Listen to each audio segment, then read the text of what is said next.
This is a HeadGum podcast. Hello. This is Fake the Nation, where we talk about news, we talk about culture, and where we revel in a marvelous extra day of February. This show is being released on Leap Day, which makes us wonder if it will ever have been released at all. I don't know what happens on Leap Day. Do things just get sucked into the void? Today, we're going to talk about weighing yourself before getting on a flight. That's something that makes us all so comfortable. We'll also talk about whether you can make honest criticism publicly. And it looks like standardized tests are back, and at least in some cases. Should they be? And finally, we're going to do a deep dive on bravery, what it is, what it takes, and why we're not all doing it. Today, I have a marvelous panel. And I know that, by now you have probably figured out, listeners, that a lot of these people are my friends. Well, these two people are really my friends. And so if it feels at some point we're just descending into brunch chatter, that's just what happens when you have actual friends on a mic. First up, you've heard her on the show very many times. She was a fan favorite during the Succession bonus pods. She's an artist, a filmmaker. Her work has been exhibited in countries not in the U.S. because she has international reach. It is the one and only Danielle Durchslag. Hey, Negin. Danielle. Oh, Negin, I'm so glad to be here. Thank you. So happy to have you. And we are also joined by another friend of mine. And I honestly, I feel like I met both of you around the same time. But you don't know each other. So this is the triangle is being complete right now. This next guest is a New York Times bestselling author because she's just that fancy. She's also director of the writing and storytelling program at Stanford School of Medicine. She is I've seen her speak, I've seen her teach, I've seen her just really wow audience, and I know she will wow you too. It is the one and only Dr. Laurel Braitman. Hey, Laurel. Hi, thank you so much for having me. Oh my God, so happy to have you here. And I just want to remind listeners that if you want to support the show, you can do that oh so easily by going to patreon.com/Negin Farsad. For as little as $4 a month. You get bonus episodes of the show, and there's tiers after that that involve t-shirts and mugs and I don't know what. And then even for as little as $1 a month, you could support the show and get nothing except for the knowledge that you support the show.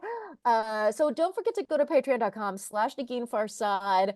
If you've been flirting with the idea and you just keep forgetting to do it, now's the chance to just hit pause real quick, go to that website. It's very easy.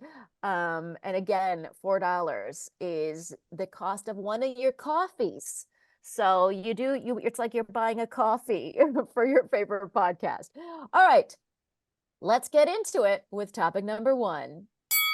In a recent interview with Tina Fey by Bowen Yang on his podcast, she recommended to him that he stop being critical of movies or shows publicly, basically pointing out that you never know if that director wants to reach out and hire you and what that means for your future relationships. Now, her claim is that fame necessitates zipping your lip. But my question is, does it? And I think this might apply to success in any field, right? We're all sort of in different adjacent fields, the three of us. And I wonder if you ever sort of stop yourselves before saying something in a kind of public fashion because you're worried that honest criticism could bite you in the ass. Danielle? Well, as a Midwesterner, we do that anyway. That's just what happens in the middle of the country. Right. But when I heard Tina Fey's advice, and on the podcast, I love Las Culturistas. But what really strikes me is I think she's pointing out a really interesting tension in contemporary celebrity culture, which is that now, to be well known in your field, you're expected to give your opinions about everything. Yeah. No one asked Rita Hayworth her thoughts about Middle East politics. I promise you. Right.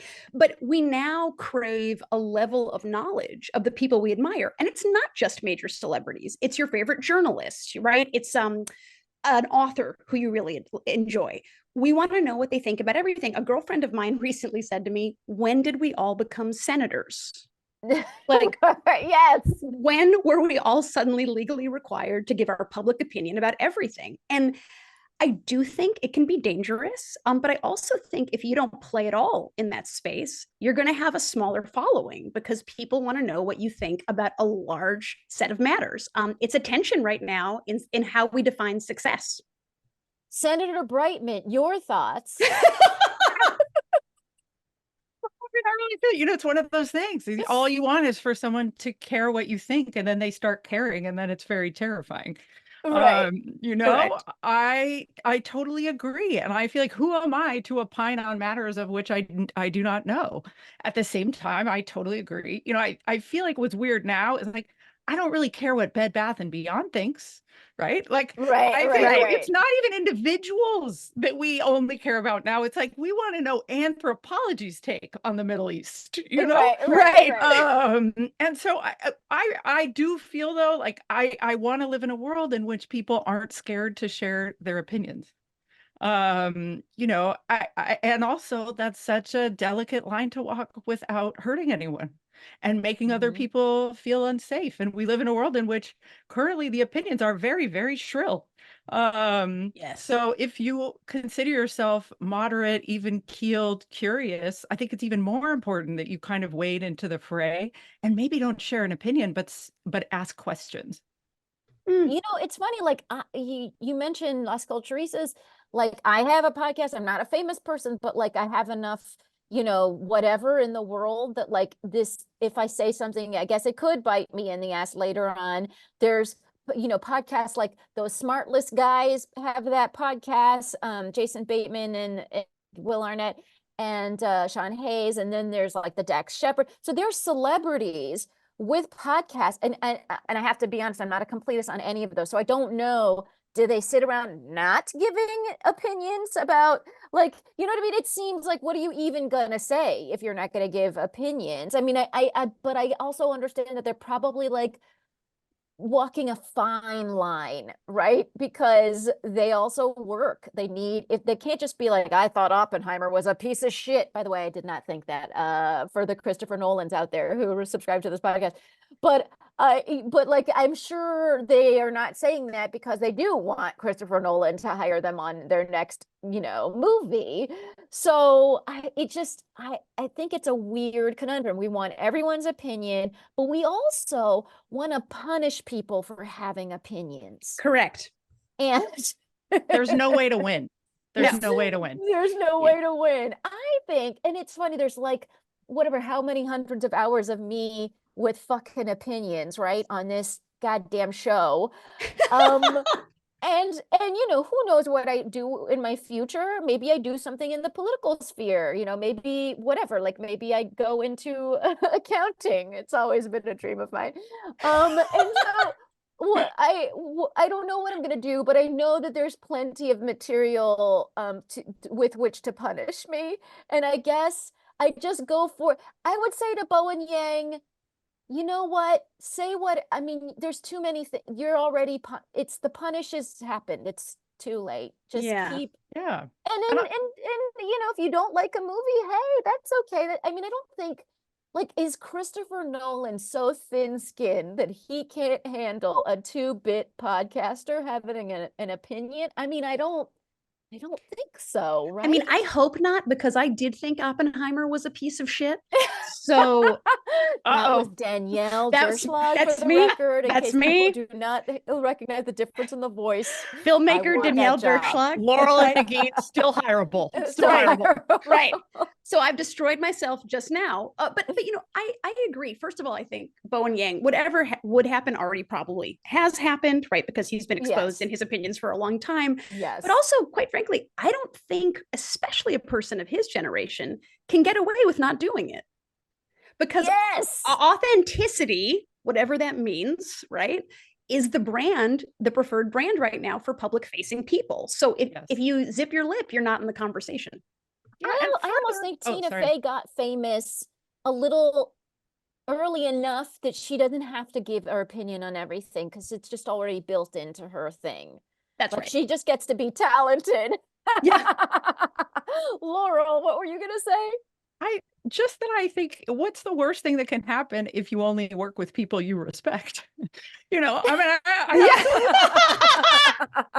mean, Oh my Like, God, the dystopian future you've just created. imagine, imagine. I mean, is it so bad to shrink the field to people whose work you really only admire? I mean, maybe you are closing some doors, but also that leaves some open for the people to walk through who you haven't criticized on your podcast. You Well, know, I don't think that's so bad. I'm going to leave it on that note. That is an incredible question for us all to ask ourselves. All right, let us move on to something I think slightly more terrifying. Finnair, which is the Finnish airline, is offering the option of being weighed in before you board your flight because it claims it'll enable it to better estimate the weight of a plane's cargo before takeoff. Sorry, I'm like stuttering as I read this because there's like a flurry of emotions going through my mind. What did you think just as I read it? Were you stuttering in your own minds?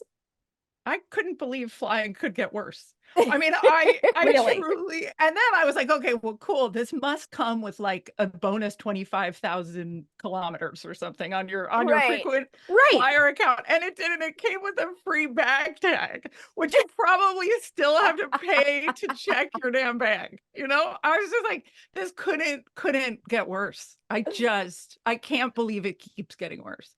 Also, Laurel, Danielle. well, I had exactly the same response. But Laurel, can we agree? Bag tags are already free. I believe That this one was silver and cool in some way.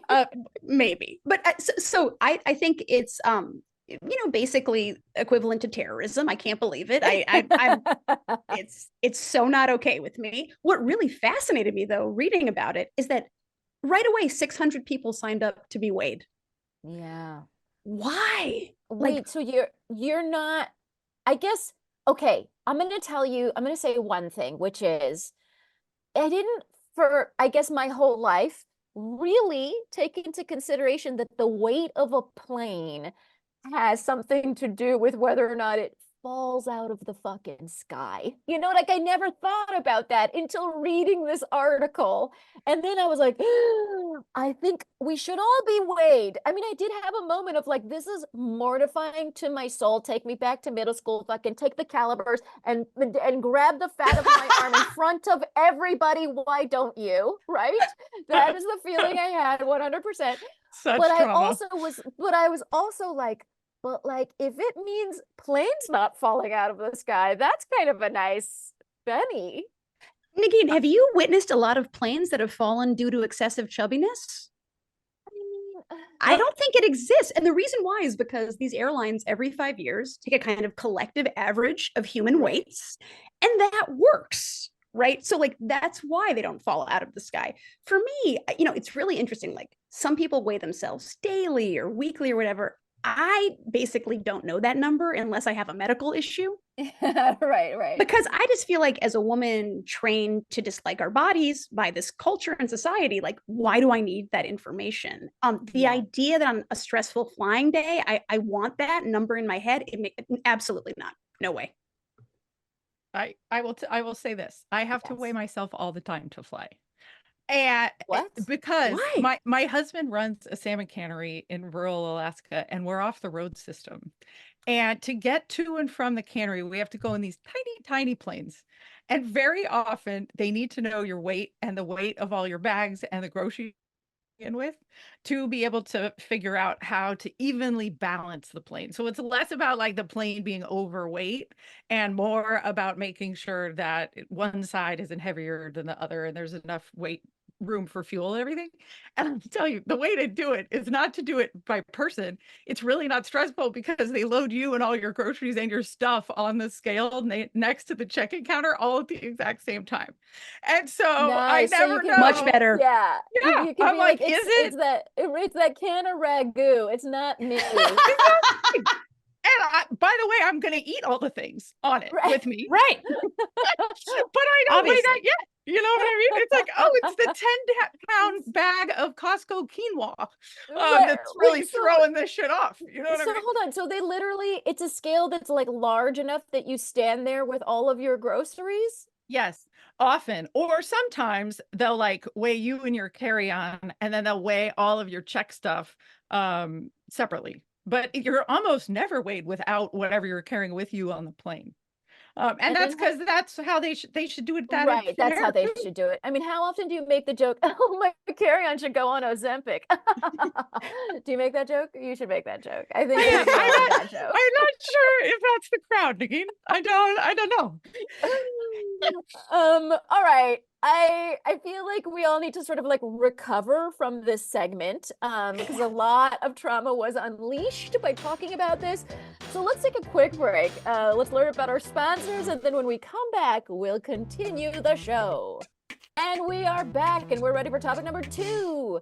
During the pandemic, thousands of colleges and universities ditched the SATs. And at the time, it made sense because people didn't go to do testing in person, right? And for years, there was suspicion about the efficacy of such tests in predicting future success. There was concern about it being divisive and what's the word? In sort of unfairly benefiting certain groups and not others, based on racial lines, based on economic lines. But in recent weeks, Yale and Dartmouth and before that MIT have announced that they are bringing back the SATs.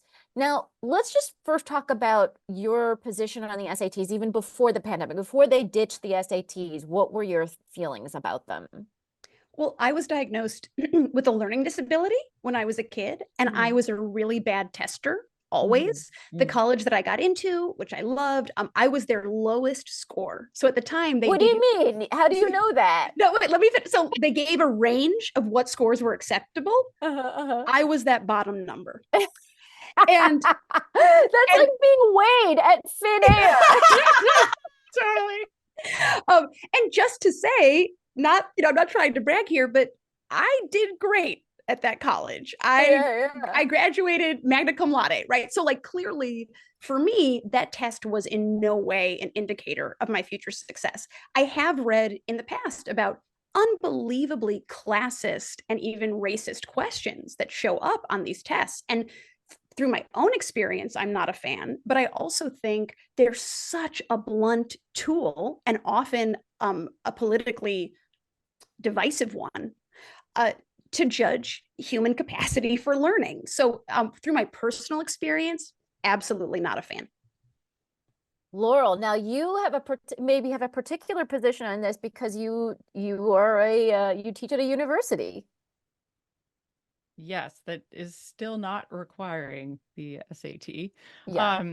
I'll tell you this. I mean, I agree here. I think that they're deeply, deeply problematic. They are unfair. They have been shown to be racist. It is a blunt tool, absolutely.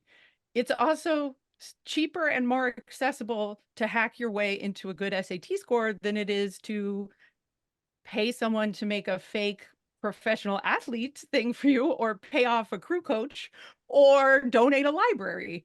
And when like when we take away the SAT, it's not like all the other privilege went away in the application process. I think some of that gets even more entrenched, honestly, because if you are someone with few resources, you still can often afford maybe a test prep book, right? Like it is absolutely an unfair metric, but they all are. So I think, we do need to think long and hard about how we let kids in. And also now that there's such a terrible reaction to affirmative action, Yes. what are we going to use? Like, we need all the tools we possibly can to hold the doors to these hallowed institutions open as wide as possible. So, I'm worried about taking any of them away unless we add something that's more fair and equal. So the interesting thing that Yale and Dartmouth found, there was basically a study of Harvard economists, and what was going on was that these universities weren't saying don't submit them. It just made it optional to submit the SATs and the ACTs. And what they found was that the test optional practice actually harmed students from low income backgrounds because they did not submit the score thinking that if the score wasn't perfect, then they shouldn't submit it. And that ended up like ultimately hurting them. In one study, Dartmouth researchers found that test scores were a better indicator of college performance than grades. essays or teacher recommendations.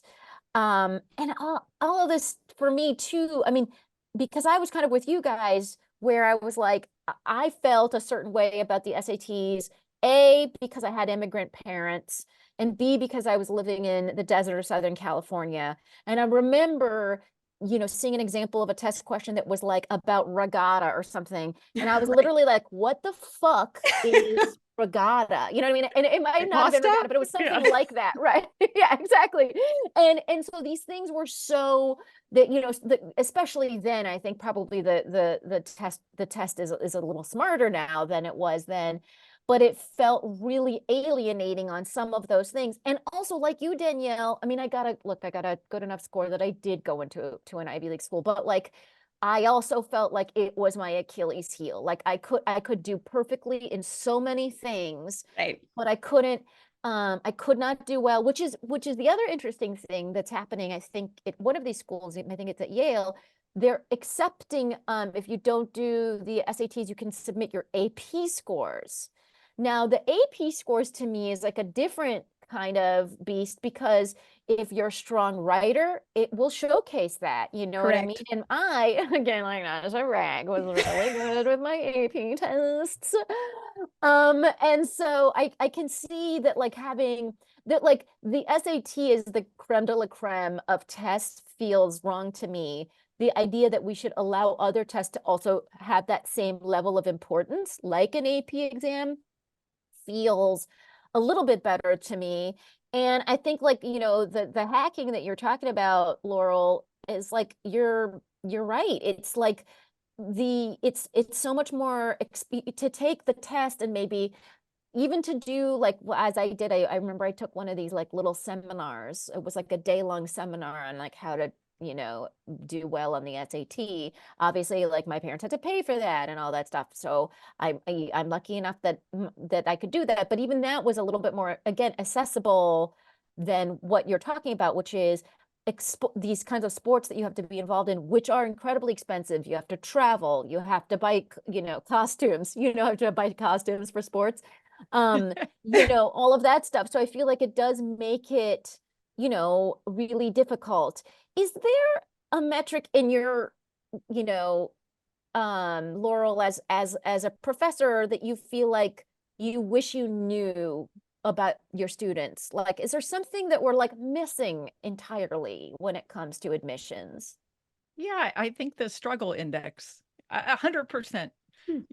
and I think schools, at least my students would pass with flying colors. I teach at the Stanford Medical School, and it is almost absurd how hard it is to get into that place. And so they can afford, we have a lovely director of admissions, and she's amazing. She single-handedly like changed what the future of medicine looks like, and changed the entire composition of our incoming class. Wow. Huge percentage of students of color now. That wasn't true 7 years ago when I started.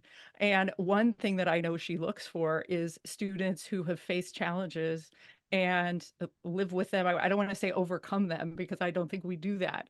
But people who are resilient, and who have struggled through or are currently struggling through something, and are doing okay, who are still able to dream big. And I think that's huge. And that is something that's really hard to measure on any kind of test, but I think that is the test of life. So in her case, I know, it's in-person interviews. It's just hard. So many schools can't afford to do that. And it's tough. And if you have tens of thousands of applicants, like for one spot, which is now what some of these programs are like, it's too hard to do. But I really do think that's it. We need to look at people who see hard things and say, huh, I bet I can do that. I wonder how to do that. That's what I look for in an incredible student, and also, friends. I guess you have like a really complicated application process to be your friend. It's like what I'm gathering from that. Yeah, 4 interviews and a high SAT score.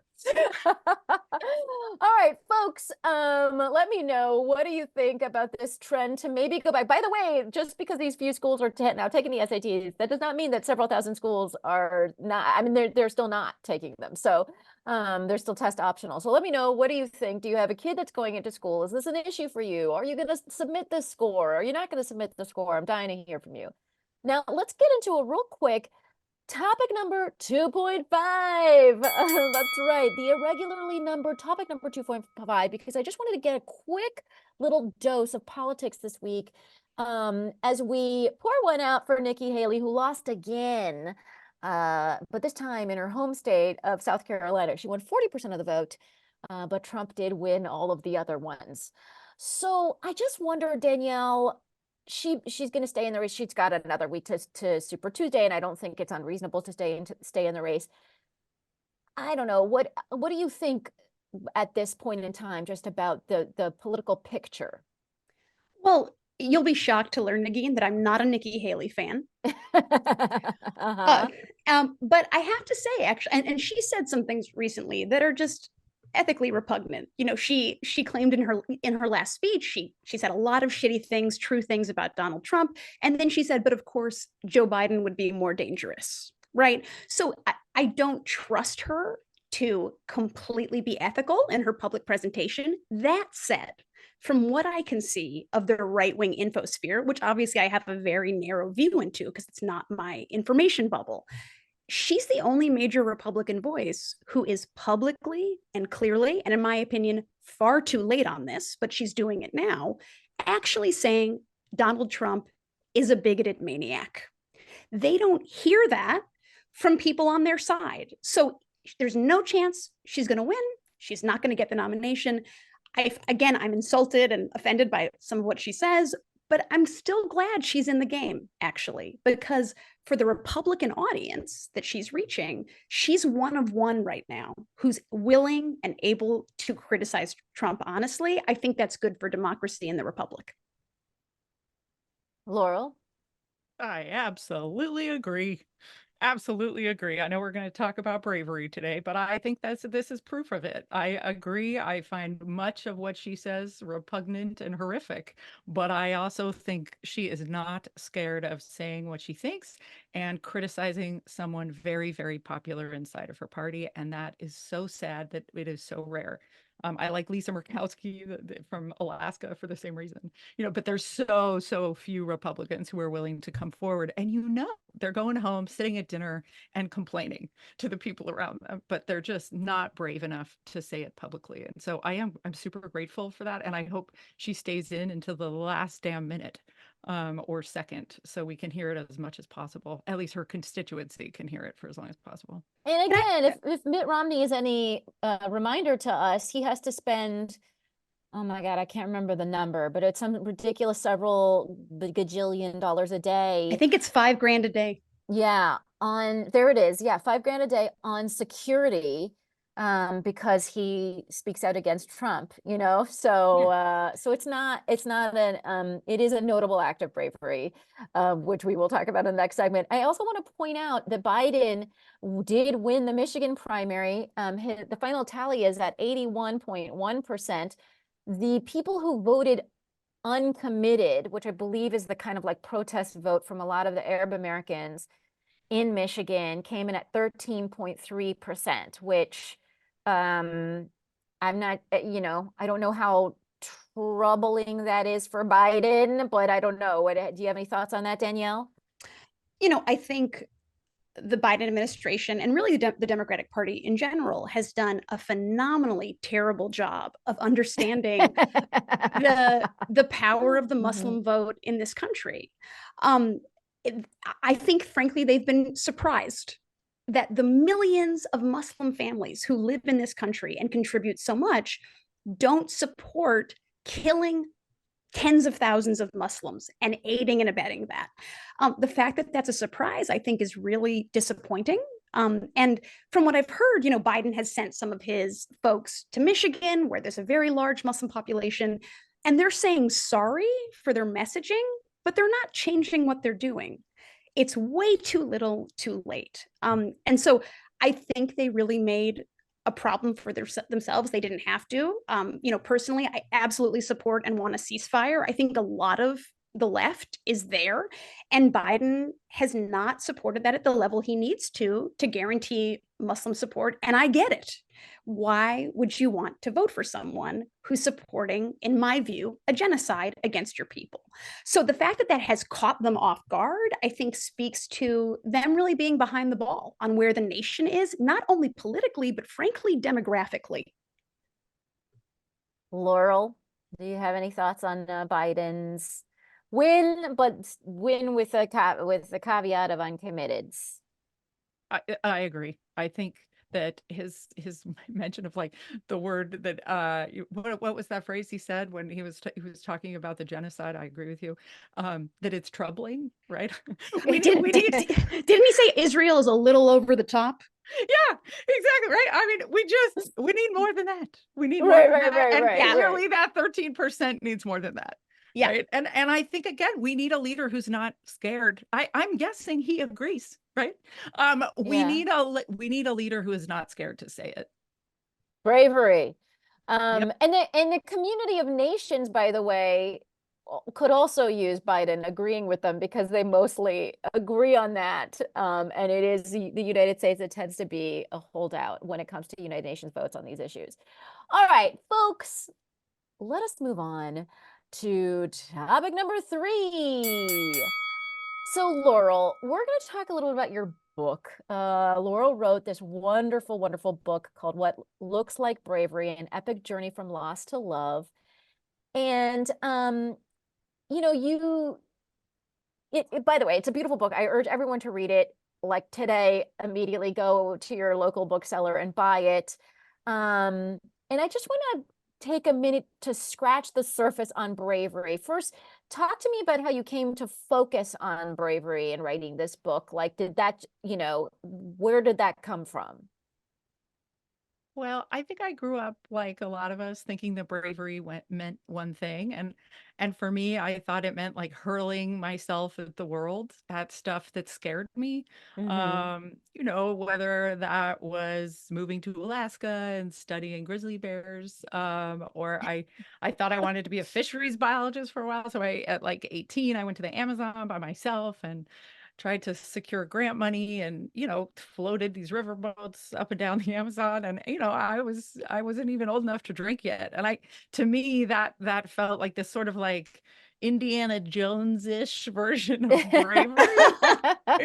Like I needed a safari hat and a whip, and then I was on my way. And I don't know if I got that, from 80s and 90s Hollywood, or if I got that from children's literature or my family, some mixture. But that's what I thought. And I really kind of hurled myself at the world like spaghetti to see if I was brave enough, if I stuck, for a really long time. And then my life kind of fell apart. I wouldn't say from the outside. From the outside, it looked like I was doing great. I had like you, Negin. I was a student of the AP exam and the GRE and the SAT, and I really studied so hard in school and was kind of thriving professionally, but personally, I was a hot mess. Um, and I began to realize that what scared me most, wasn't going off by myself to do things that seemed adventurous, and that I had in fact confused adventurous with bravery and being brave. And bravery for me ended up being something totally different, which was facing my own difficult feelings like shame and guilt and regret that I had been carrying with me since I was a kid. That's wild. And I think it speaks to a lot of like high performing people Mm. because high performing people like don't necessarily have a problem with taking a riverboat down the Amazon, but they might have a problem with being vulnerable, which I say in a voice because I can't do it very well, right? You can throw me in front of a fucking room of 10,000. I'll do stand up. That's not a big deal. You know what I mean? But like to tell Danielle, like, oh, you mean hello to me as a friend? Like I can't, I want to kill myself, right? Like it's so hard to do that. And so I think I mean, there's that kind of distilling what bravery is to each person, I think really, really speaks to me. Danielle, what I mean, listening to that, where is your bravery? Well, first of all, I just want to say, with a total compliment to Laurel, what a beautiful book this sounds like. I'm very excited to read it. Our definition of adventure, Laurel, is a little bit different. When you were talking about what you originally defined as brave, I immediately thought of like being in a public setting where I'm not sure there's a good bathroom. Exactly. I would say for me, that's my Amazon, if I may. So I don't really love physically exerting myself. So I never had that definition of bravery. I guess going back to what we were talking about in admissions and what you'd like to see from students, I think of bravery as being really scared of something close to you and doing it anyway, right? Something that really fundamentally fills you with terror. I have forced Negin to tell me how she feels about me, so I know how painful that is for her. I'll never stop making her do it. But for me, it's interesting because I'm very much a psychological thinker. I'm a therapy person.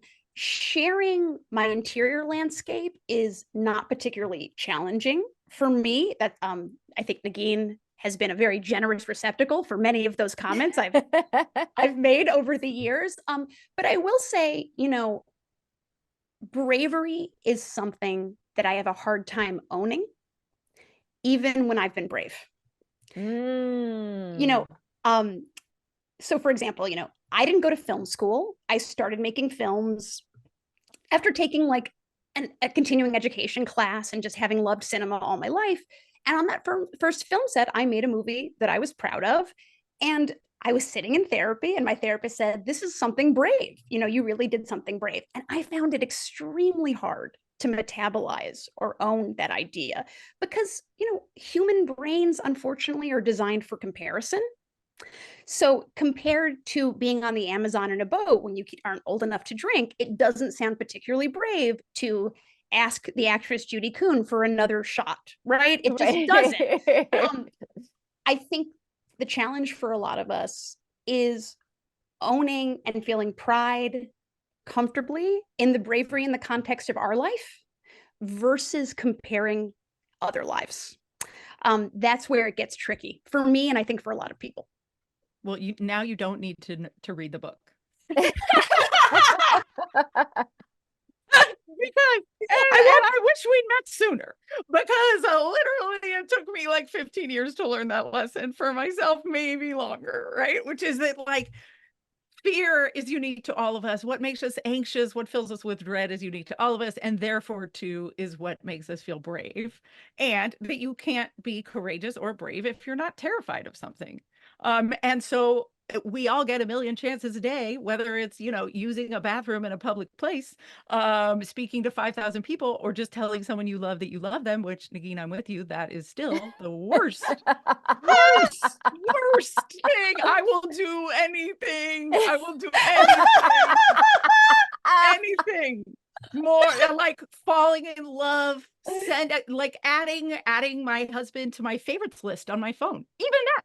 Oh God! Oh, wow! Oh, that makes me sacred to me. Yes, that's why I own magical thinking. That it invites a disaster, but that's to me the journey. And we all come to it with our own stuff. I grew up in a household full of loss, and so it primed me to be even more scared about being vulnerable, which I wish I could do voices as well as yours, Negin, because I would never say that word normally either.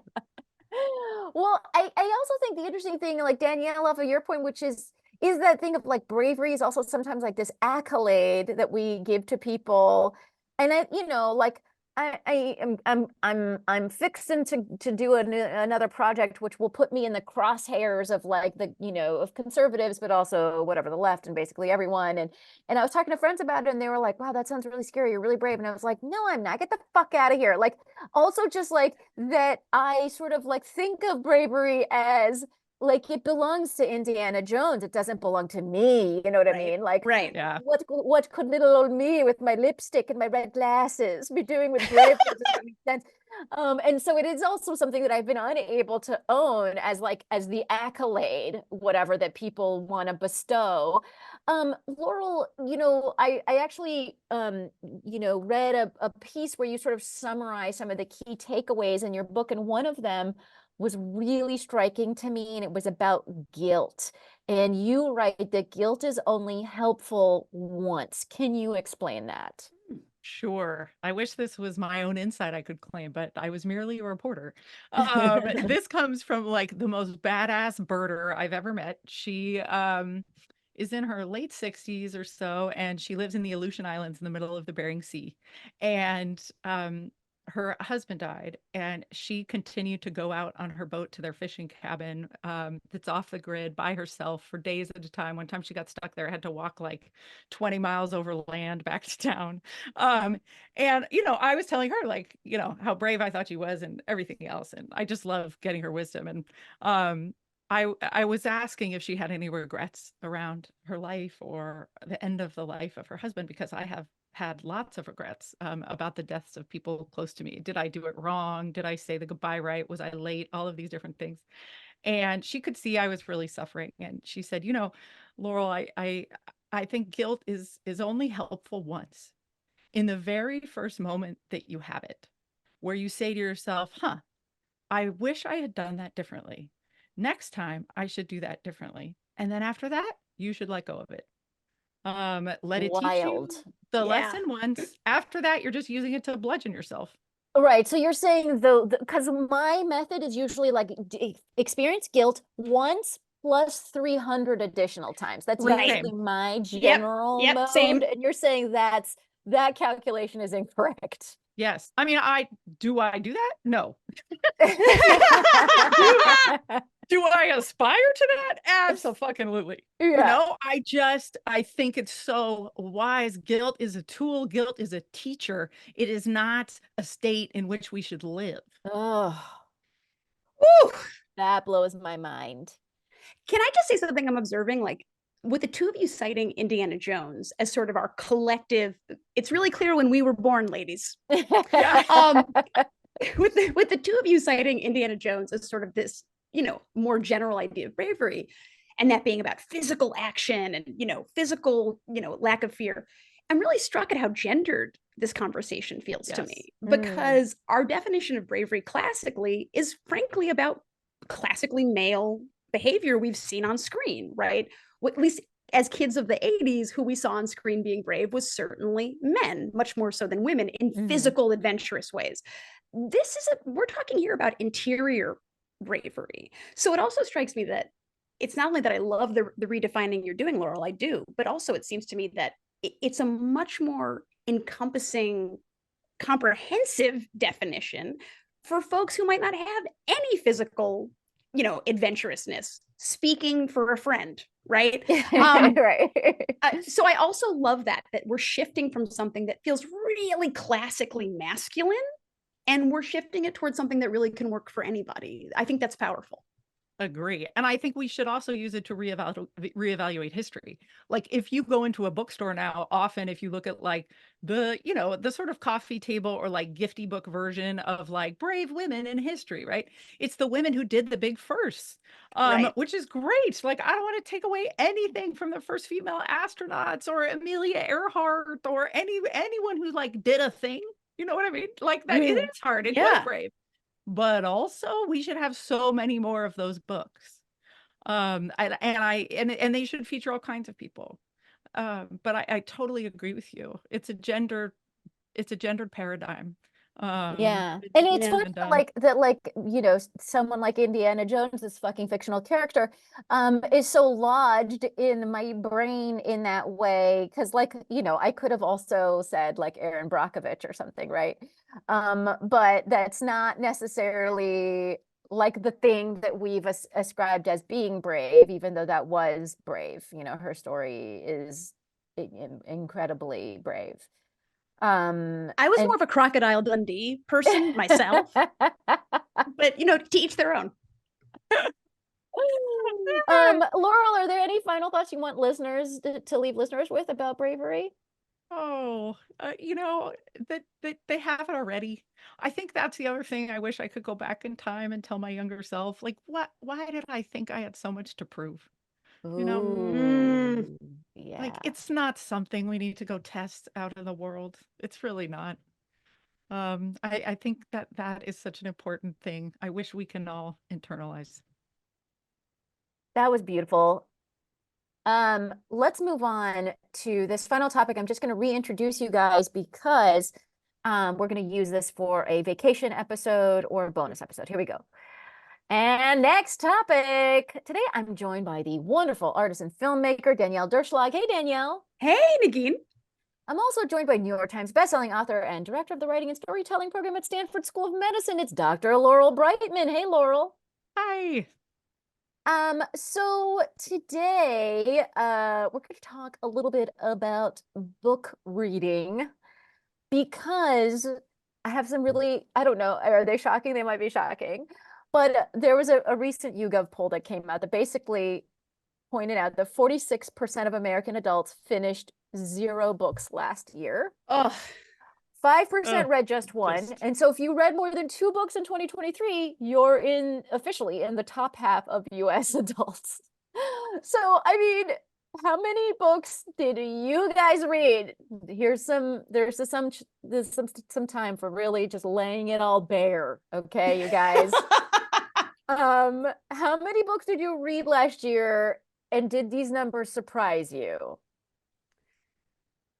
I don't keep track of how many books I read per year, so I can't give a specific number, sadly. Okay. But I'm But was usually, it more than 2? oh my God. Yeah, I'm usually reading a book. Right. Okay, Like okay. I generally am reading a book. It's a huge part of my life. It's a huge part of my social life too, that we talk about books, share book recommendations. I love a book club. I love a theme book club. Ugh, yeah. It's a big part of my life. But I have to say, I was less surprised than I wish I was. And part of the reason for that is something I struggle with, even though I read a lot of books, which is that this fucking phone This in my fucking hand Yeah. fun. not Exactly. only, is constantly summoning me, beckoning me toward its awfulness, but also I'll speak for myself, honestly and vulnerably. It's changed my attention span. Yeah. It used to be that sitting and reading a book for 3 hours was not unusual for me. I have to work now to really put that time aside. So, I think our brains are changing because of recent technology. How much time we feel comfortable spending on one thing is getting shorter and shorter. We see this in film, we see it everywhere. And I do notice that it's a harder job to put that time aside. So even though I do it, I find it less easy than I used to. Laurel, I mean, you've written books. How many books do you read? Are books a part of your daily life? Absolutely. I was so depressed by this news. Yeah. It makes me want to start an OnlyFans or something. Maybe I could read on the OnlyFans. Sign me up. You know what I mean? Like maybe that's the way. I love that idea. Yes. But because that's going to pay me more if this is the future than actually writing books. But yeah, I've read, I don't know. Like you, Danielle, I don't count. So I'm not sure. I too am always reading a book. And like you, oh my God. Like it's like a physical itchy feeling. It's like an itch I need to scratch. If I read for too long and my phone is across the room, I have to play tricks on myself. I have to move the phone. I have to put it in airplane. And I've noticed my reading habits have changed. Like I don't have as much patience anymore for like a slow burn, super dry Right. storyline that's lacking Same. a lot of tension. I'm I like, give know. me the TikTok version of literature, Right. which I now hate about myself, but it's where we are. Like I Oh can't read God. even the books like I once read unless I'm doing it for research for something. Mm, Unless it's part of my quote unquote job. Like if I'm reading for something that I need to write about, then I can read something that's, drier. But if we're talking about reading for fun and pleasure, like what I read has changed. What I look for in a story has changed. And absolutely my attention span has changed, which I find really frustrating because I never signed up for this. same.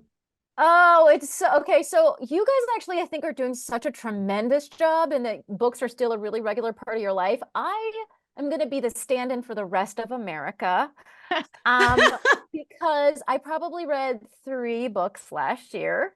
Mhm. And I mean, I'd love to say, I mean, I was never a huge reader. And I think part of my problem, my particular problem, which I think probably resonates with some of the listeners, is that I am a news junkie. Yeah. So where a Mhm. book takes up your time, I Yeah. am using that time on a deep dive about the fucking economy of Denmark, because of Novo Nordisk or whatever. And I just like get it, like I get to, really swept up by that stuff. And so then I find myself, and I want to say that news is a terrible way to spend your time.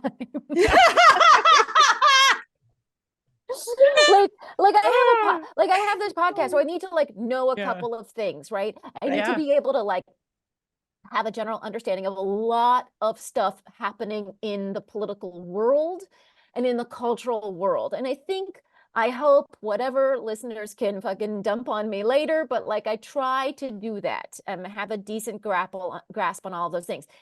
But it definitely, I used to really revel in a good novel. Like I'm not Mhm. trying to like read a lot of nonfiction because I feel Mhm. like my whole day is news junkie nonfiction.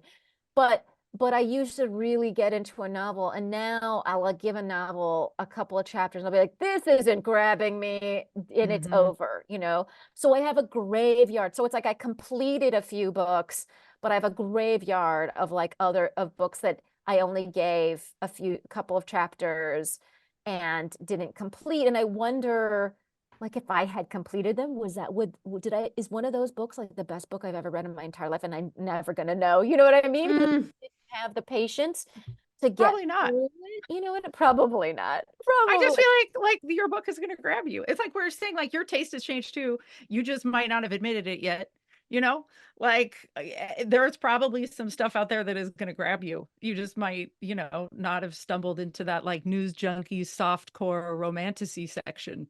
Right. To Yeah, yeah. Which is totally, that's my next genre. yeah, You you know, might you not know, be shopping for the right stuff. I have actually like a magnet up in my work studio that's a John Waters quote that I love. And the quote is, if you go home with someone and they don't have books, don't fuck them.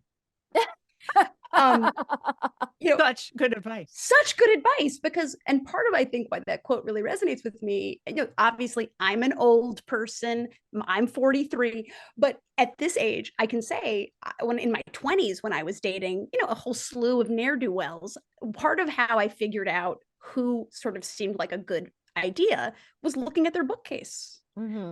What titles compelled them? Were there books somewhere?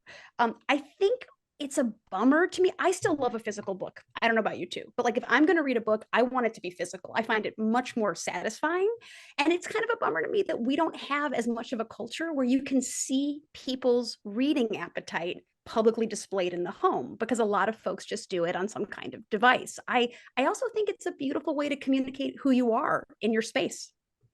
It's funny because I have a graduate degree in African American studies, and so whenever these dudes would come over to fuck me, Yeah. they would just be like, "You have like a lot of Baldwin," and you know what I mean? And I was like, Yeah. "Yeah." I mean, it's like, and it's funny because I still have a lot of that stuff. It's like my thing just still reflects that I went to grad school, and then it just sort of stopped. And then there's like, novels, and then but it's like it's so ridiculous.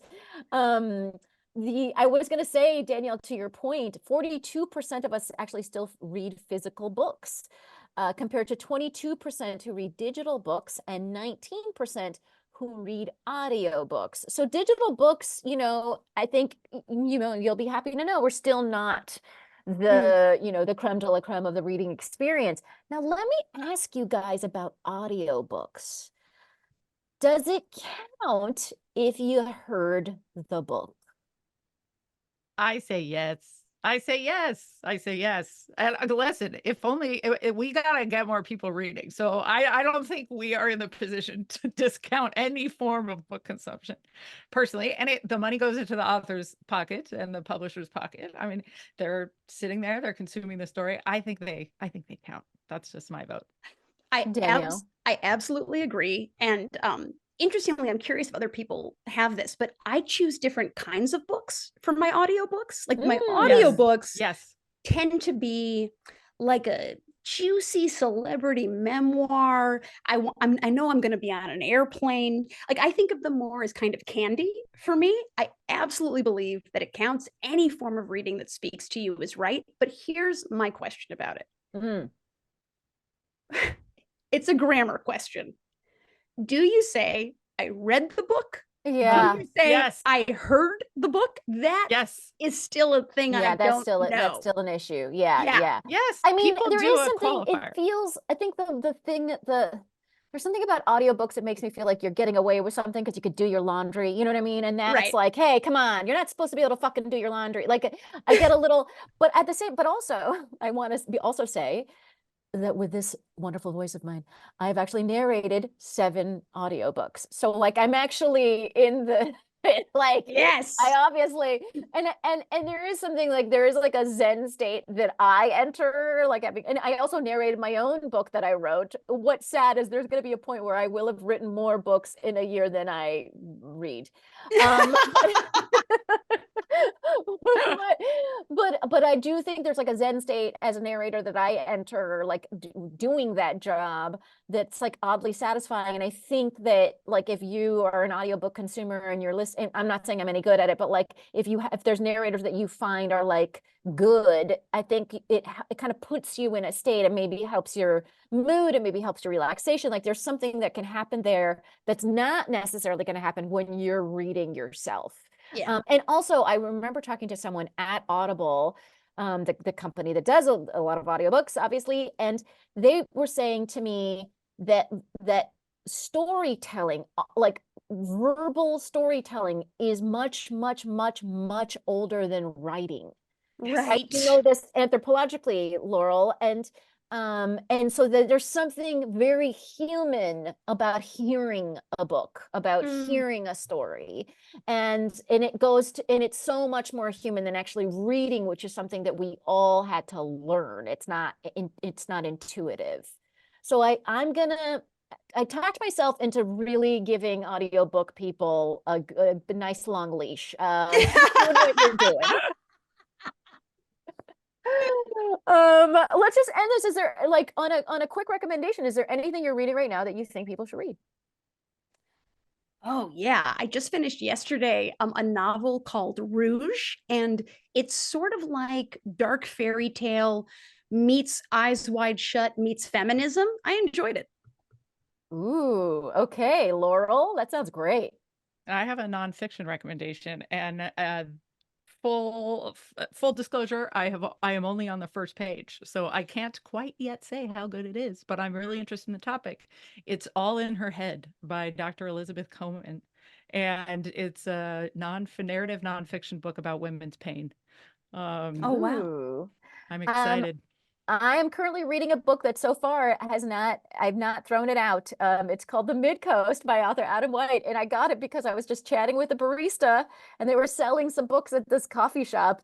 And I was like, any of these books any good? And she was like, that Midcoast one had me pretty gripped. And I was like, great. And I just bought it and then started reading it. So it was like this really random why, how, anyways. So that's Midcoast is my suggestion. And folks, hit me up if you have any suggestions. I would love to hear them. I'm always looking for just like a novel, a beach read that isn't super dumb, that'll like a minorly literary beach read, not too literary, minorly literary. All right, hit me up. And folks, that is the end of the show. And my God, how much do I love potting with the two of you? I love it so much. And what I want is for the people of Fake the Nation to be able to find you and all the works that you do. Danielle, where do they do that? Wonderful to be here as always, Negin. You can find me at danielledurchslag.com. And I'm also on Instagram occasionally and I'm at ddurch, DDURCH. Follow her. She's got incredible images. I mean, really, she does incredible art. You should follow everything that she does. And Laurel, where do people find you? At laurelbraitman.com, and they can find me on Instagram. It's pretty much the only social media I do now. Laurel_Braitman, Braitman. And can you remind us of the name of your book?